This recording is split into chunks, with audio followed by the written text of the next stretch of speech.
Welcome to this episode of the Bitter to Better podcast. I realize that I have not recorded a breakup episode in a while on the podcast.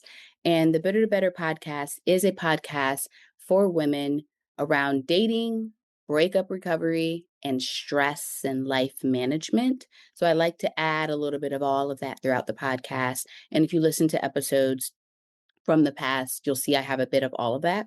So, this is a breakup recovery episode, and there will be more to come over the next month or so. So, this one is about dealing with post breakup impulses. The impulses to contact your ex or do something that is not beneficial to your healing process, and oftentimes not beneficial to your image either, but that's secondary. We're really trying to heal, cope, move through, move past the breakup. So, we want to be thinking about things that are helpful to that process. And I want to talk today about dealing with the impulses that happen when you want to say or do something that oftentimes you end up regretting. And even if you don't regret it, it's not beneficial to you moving forward and moving on. So this can come in the form of having an impulse to call or text your ex, to do some property destruction to their things, to post on social media, to talk badly about them or to try to interfere with any of their relationships, new romantic relationship, their friendships, mutual friends that you guys had, talk bad about them to their family, whatever, right?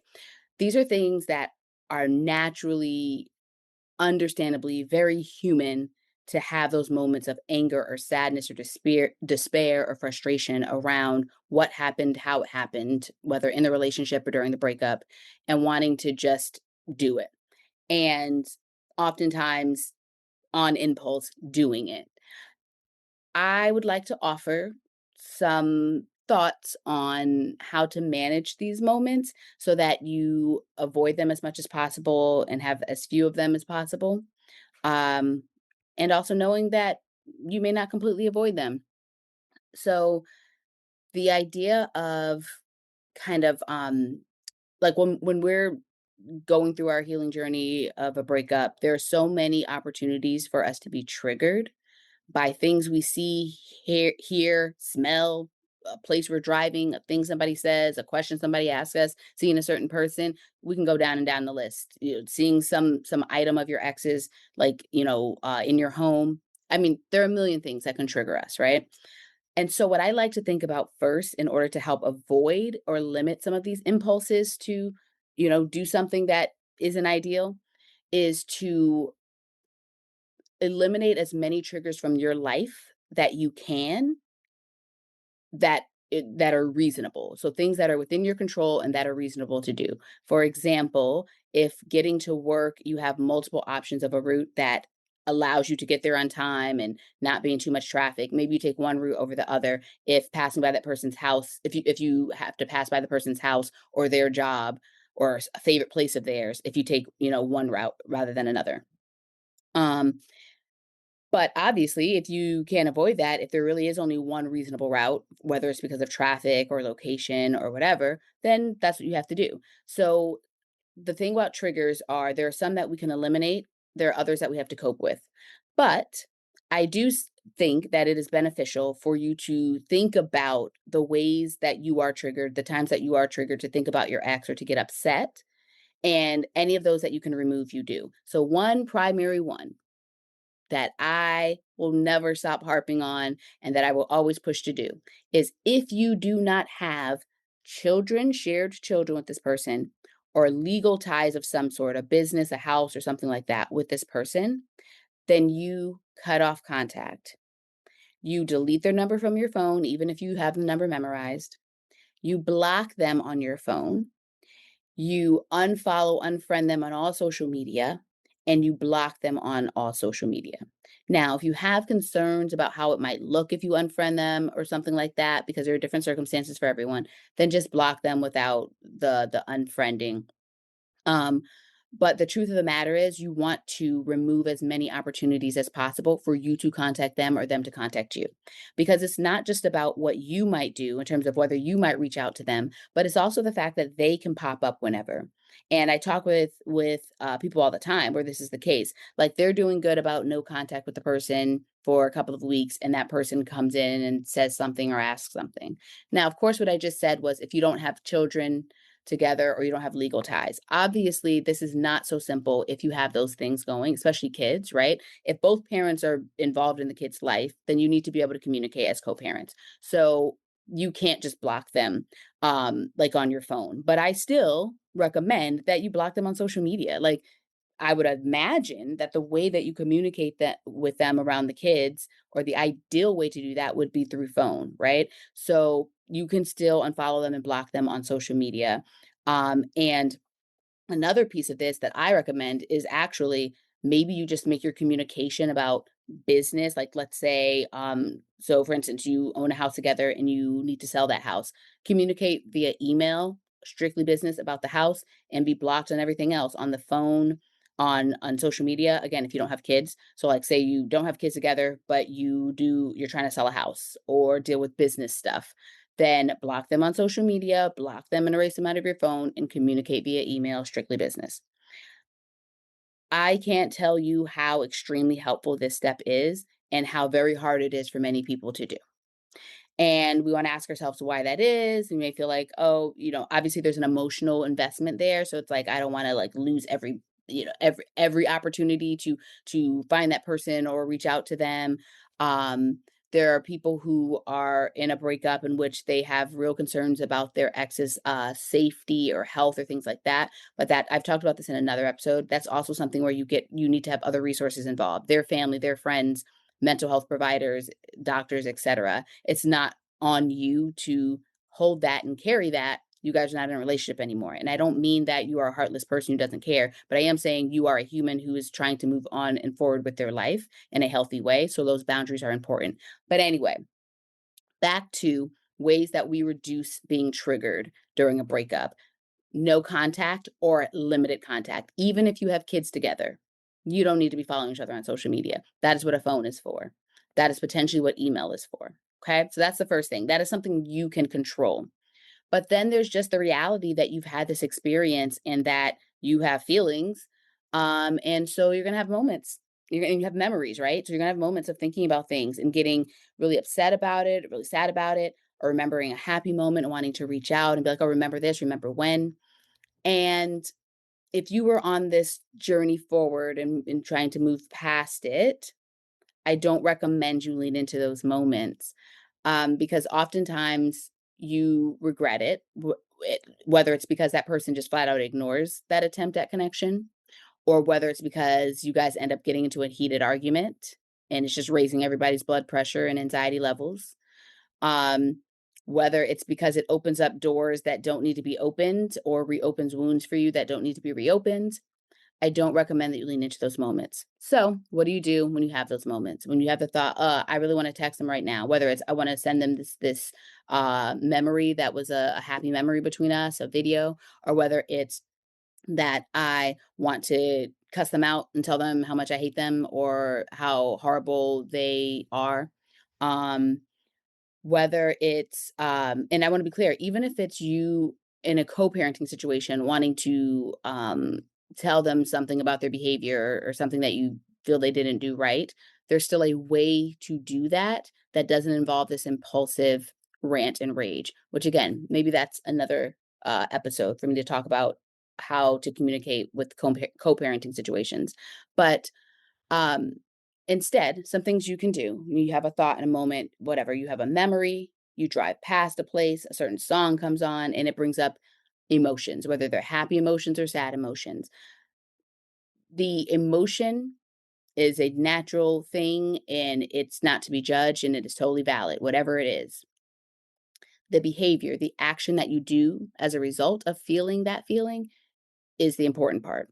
And what we are saying here is we are not going to text them, call them, go to their house, key their car, go on social media, post something that's unnecessary or embarrassing to you or problematic or any of those things. We're not going to go on social media and overshare. We're going to talk to our therapist about that or our good friend about that, right?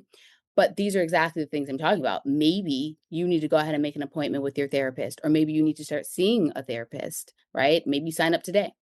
Maybe you call or text your friend and talk about it. And sometimes, yeah, we can feel like we're exhausting the people in our lives with what's going on with us. And so we don't want to keep reaching out to them. Or maybe we don't feel like they give the most helpful support because a thing that is very common, the people who love us and care about us do not want to see us hurting. And so they oftentimes will be like, why are we still talking about this person? They're trash. And on paper, that person is trash, maybe. But the thing about it is that anyone who loves us is only seeing what's on paper about the person. They do not have the emotional investment that we have in the person. Sorry, that me. Yeah, exactly. Um, Forgive me as I put this on Do Not Disturb. That is my alarm to go pick up the kids very shortly. Um, so so it's easy for people who care about us to dismiss our feelings and our experience or dismiss, that person. Why are we talking about this? Why are we talking about this? But because they don't have the emotional investment. So sometimes when you have that impulse, it is to text a friend or call a friend and have them talk you off the ledge.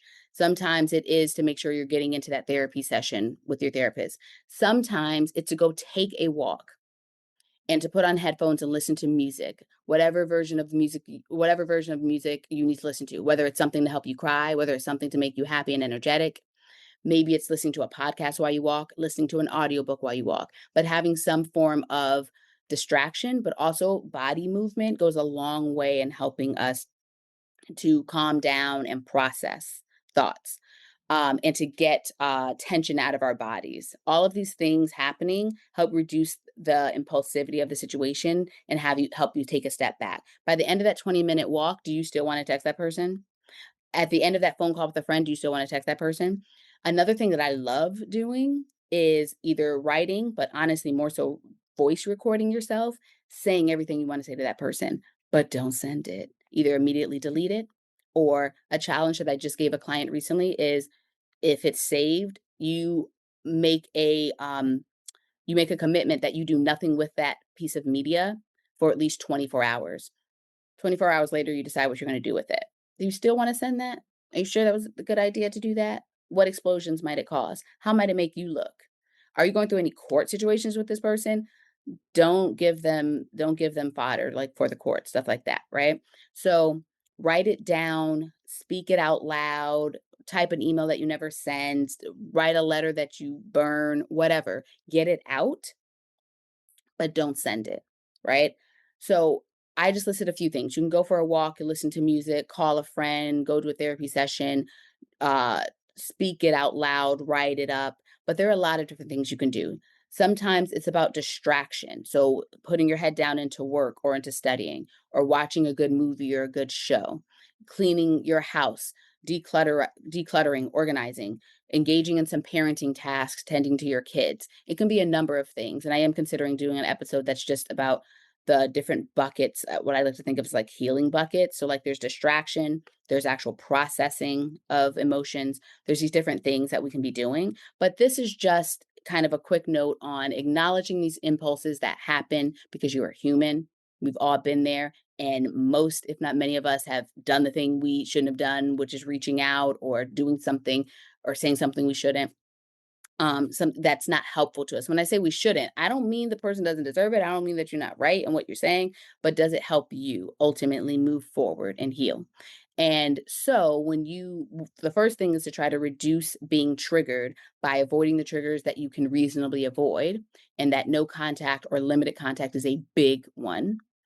And then next, it's finding other things to engage in when those impulses do come up. How do I redirect this impulse? What is the best step for me right now? I encourage you to write down all the things you could possibly do in the moment of having an impulse and keeping it somewhere handy where you can access it and remind yourself of, okay, if I'm in the car, what can I do? I can take a drive that calms me. I can put on certain music, audiobook, podcast. I can call someone and talk while I'm driving. If I'm at home, what can I do? I can clean. I can put on music and dance. I can do an activity with the kids. Like, if the weather's nice, what can I do? I can get outside and take a walk. I can go engage in some sort of physical activity, exercise, a sport, something like that. or something that I can put my hands on. So doing some sort of crafting, pottery, painting, whatever, right? The idea though is that just because we have the impulse doesn't mean we should lean into it, even though those impulses feel so strong and so justified. And I really need to tell him how I feel and what I'm thinking. I can't believe he did this to me. I can't believe this happened. What were they thinking? Especially if on the other side you have an ex who is not very they're considerate or they're really not entertaining that, then I also want you to hold that feeling that you may have gotten when you've reached out before in the past and you didn't get the response you wanted. Whether it was an angry, mean response, whether it was complete dismissal and them ignoring you, whether it had them retaliate against you in some way. If you've done that, if you've reached out and you've gotten any of those type of responses, it feels horrible. And I want you to remember that feeling. Use it as motivation to avoid doing it again. Like, harness the feeling of that and be like, "Ooh, that made me feel so gross or so upset or so sad. I don't want that feeling again." And use that to also help you not reach out during those impulsive moments. I hope this has all been helpful.